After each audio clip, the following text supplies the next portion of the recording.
अयोध्यापति महाराज दशरथ के दरबार में यथोचित आसन पर गुरु वशिष्ठ, मंत्रीगण और दरबारीगण बैठे थे। अयोध्या नरेश ने गुरु वशिष्ठ से कहा, हे गुरुदेव, जीवन तो क्षणभंगुर है और मैं वृद्धावस्था की ओर अग्रसर होते जा रहा हूँ। राम, भरत, लक्ष्मण और शत्रुघ्न चारों ही राजकुमार अब वयस्क भी हो चुके हैं। मेरी इच्छा है कि इस शरीर को त्यागने के पहले राजकुमारों का विवाह देख लूं। अतः आपसे निवेदन है कि इन राजकुमारों के लिए योग्य कन्याओं की खोज करवाएं। महाराज दशरथ की बात पूरी होते ही द्वारपाल ने ऋषि विश्वामित्र के आगमन की सूचना दी। स्वयं राजा दशरथ ने द्वार तक जाकर विश्वामित्र की अभ्यर्थना की और आदरपूर्वक उन्हें दरबार के अंदर ले आए तथा गुरु वशिष्ठ के पास ही आसन देकर उनका यथोचित सत्कार किया। कुशलक्षेम पूछने के पश्चात राजा दशरथ ने विनम्र वाणी में ऋषि विश्वामित्र से कहा, हे मुनिश्रेष्ठ, आपके दर्शन से मैं कृतार्थ हुआ तथा आपके चरणों की पवित्र धूलि से यह राजदरबार और संपूर्ण अयोध्यापुरी धन्य हो गई। अब कृपा करके आप अपने आने का प्रयोजन बताए। किसी भी प्रकार की आपकी सेवा करके मैं स्वयं को अत्यंत भाग्यशाली समझूंगा। राजा के विनयपूर्ण वचनों को सुनकर मुनि विश्वामित्र बोले, हे राजन, आपने अपने कुल की मर्यादा के अनुरूप ही वचन कहे हैं। इक्ष्वाकु वंश के राजाओं की श्रद्धा भक्ति गौ, ब्राह्मण और ऋषि मुनियों के प्रति सदैव ही रही है। मैं आपके पास एक विशेष प्रयोजन से आया हूँ। समझिए कि कुछ मांगने के लिए आया हूँ। यदि आप मुझे वांछित वस्तु देने का वचन दे तो मैं अपनी मांग आपके सामने प्रस्तुत करूँ। आपके वचन न देने की दशा में मैं बिना कुछ मांगे ही वापस लौट जाऊंगा। महाराज दशरथ ने कहा, हे ब्रह्मर्षि, आप निसंकोच अपनी मांग रखें। संपूर्ण विश्व जानता है कि रघुकुल के राजाओं का वचन ही उनकी प्रतिज्ञा होती है। आप मांग तो मैं अपना शीश काटकर भी आपके चरणों में रख सकता हूँ। उनके इन वचनों से आश्वस्त ऋषि विश्वामित्र बोले, राजन, मैं अपने आश्रम में एक यज्ञ कर रहा हूँ। इस यज्ञ के पूर्णाहुति के समय मारीच और सुबाहु नाम के 2 राक्षस आकर रक्त, मांस आदि अपवित्र वस्तुएं यज्ञ वेदी में फेंक देते हैं। इस प्रकार यज्ञ पूर्ण नहीं हो पाता। ऐसा वे अनेक बार कर चुके हैं। मैं उन्हें अपने तेज से श्राप देकर नष्ट भी नहीं कर सकता, क्योंकि यज्ञ करते समय क्रोध करना वर्जित है। मैं जानता हूँ कि आप मर्यादा का पालन करने वाले ऋषि मुनियों के हितैषी एवं प्रजावत्सल राजा हैं। मैं आपसे आपके ज्येष्ठ पुत्र राम को मांगने के लिए आया हूँ, ताकि वह मेरे साथ जाकर राक्षसों से मेरे यज्ञ की रक्षा कर सके और मेरा यज्ञानुष्ठान निर्विघ्न पूरा हो सके। मुझे पता है कि राम आसानी के साथ उन दोनों का संहार कर सकते हैं। अतः केवल 10 दिनों के लिए राम को मुझे दे दीजिए। कार्य पूर्ण होते ही मैं उन्हें सकुशल आपके पास वापस पहुंचा दूंगा। विश्वामित्र की बात सुनकर राजा दशरथ को अत्यंत विषाद हुआ। ऐसा लगने लगा कि अभी वे मूर्छित हो जाएंगे। फिर स्वयं को संभाल कर उन्होंने कहा, मुनिव, राम अभी बालक है। राक्षसों का सामना करना उसके लिए संभव नहीं होगा। आपके यज्ञ की रक्षा करने के लिए मैं स्वयं ही जाने को तैयार हूँ।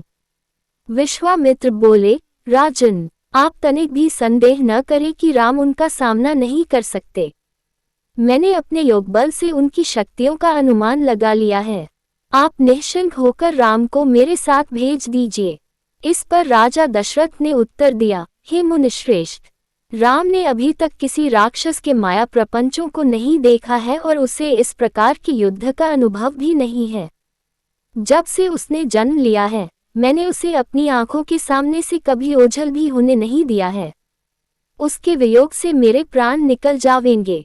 आपसे विनय है कि कृपा करके मुझे ससैन्य चलने की आज्ञा दें।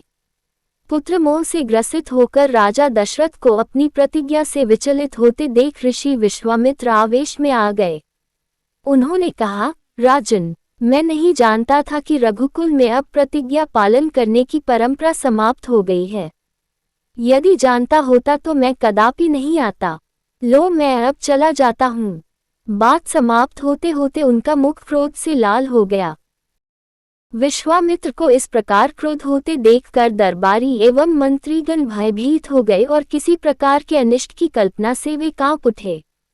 गुरु वशिष्ठ ने राजा को समझाया, हे राजन, पुत्र के मोह में ग्रसित होकर रघुकुल की मर्यादा, प्रतिज्ञा पालन और सत्यनिष्ठा को कलंकित मत कीजिए। मैं आपको परामर्श देता हूँ कि आप राम के बालक होने की बात को भूलकर एवं निश्चिंत होकर राम को मुनिराज के साथ भेज दीजिए। महामुनि अत्यंत विद्वान, नीति निपुण और अस्त्र शस्त्र के ज्ञाता हैं। मुनिव के साथ जाने से राम का किसी प्रकार से भी अहित नहीं हो सकता, उल्टे वे इनके साथ रहकर शस्त्र और शास्त्र विद्याओं में अत्यधिक निपुण हो जाएंगे तथा उनका कल्याण ही होगा। गुरु वशिष्ठ के वचनों से आश्वस्त होकर राजा दशरथ ने राम को बुला भेजा। राम के साथ साथ लक्ष्मण भी वहां चले आए। राजा दशरथ ने राम को ऋषि विश्वामित्र के साथ जाने की आज्ञा दी। पिता की आज्ञा शिरोधार्य करके राम के मुनिव के साथ जाने के लिए तैयार हो जाने पर लक्ष्मण ने भी ऋषि विश्वामित्र से साथ चलने के लिए प्रार्थना की और अपने पिता से भी राम के साथ जाने के लिए अनुमति मांगी। अनुमति मिल जाने पर राम और लक्ष्मण सभी गुरुजनों से आशीर्वाद लेकर ऋषि विश्वामित्र के साथ चल पड़े। समस्त अयोध्या वासियों ने देख कि मंद धीर गति से जाते हुए मुनिश्रेष्ठ विश्वामित्र के पीछे पीछे कंधों पर धनुष और तरकस में बाण रखे दोनों भाई राम और लक्ष्मण ऐसे लग रहे थे मानो ब्रह्मा जी के पीछे दोनों अश्विनी कुमार चले जा रहे हों। अद्भुत कांति से युक्त दोनों भाई गोह की त्वचा से बने दस्ताने पहने हुए थे। हाथों में धनुष और कटी में तीक्ष्ण धार वाली कृपाणें शोभायमान हो रही थीं।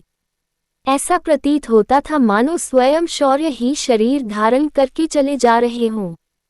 लता वृक्षों के मध्य से होते हुए 6 कोस लंबा मार्ग पार करके वे पवित्र सरयू नदी के तट पर पहुंचे।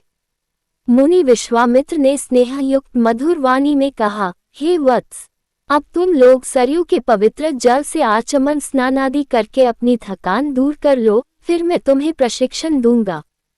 सर्वप्रथम मैं तुम्हें बला और अतिबला नामक विद्याएं सिखाऊंगा। इन विद्याओं के विषय में राम के द्वारा जिज्ञासा प्रकट करने पर ऋषि विश्वामित्र ने बताया, ये दोनों ही विद्याएं असाधारण हैं। इन विद्याओं में पारंगत व्यक्तियों की गिनती संसार के श्रेष्ठ पुरुषों में होती है। विद्वानों ने इन्हें समस्त विद्याओं की जननी बताया है। इन विद्याओं को प्राप्त करके तुम भूख और प्यास पर विजय पा जाओगे। इन तेजों में विद्याओं की सृष्टि स्वयं ब्रह्मा जी ने की है।